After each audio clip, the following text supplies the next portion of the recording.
Hi, my name is Lisette Auton and I do stuff with words in all their forms, including writing stories for children, making theatre and poetry. I'm going to take you on a journey to create a wealth of source material, a big collection of words and phrases from which you'll be able to create your own poetry or stories. This is about how words can capture memories. They can make us think about where we come from and where we belong, our past and our heritage, and how to imagine our futures. How those three things, past, present and future, come together to tell our stories, stories that are vitally important.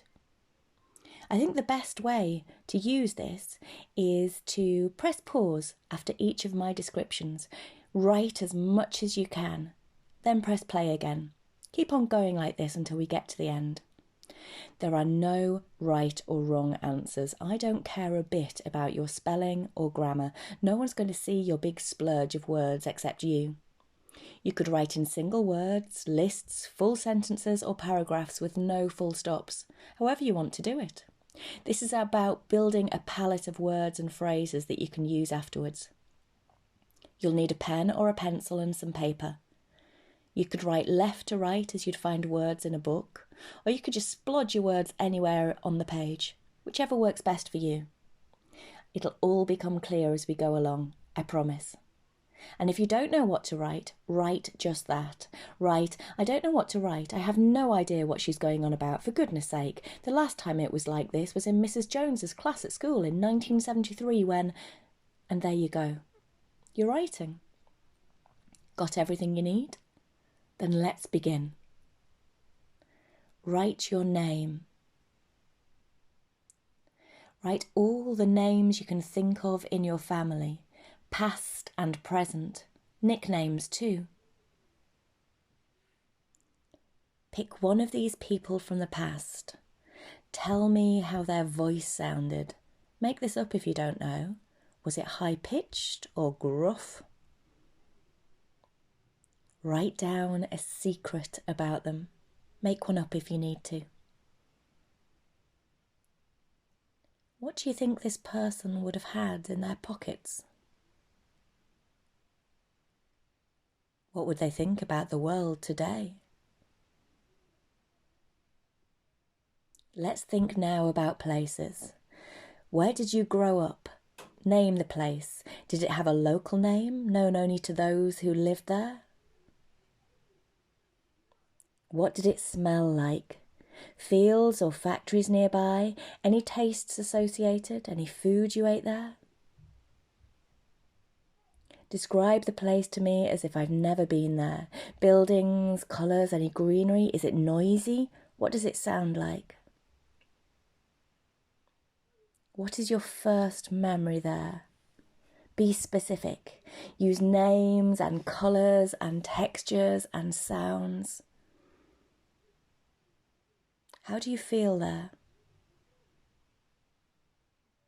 Who else could be there? A friend, a family member, a stranger? Describe them for me.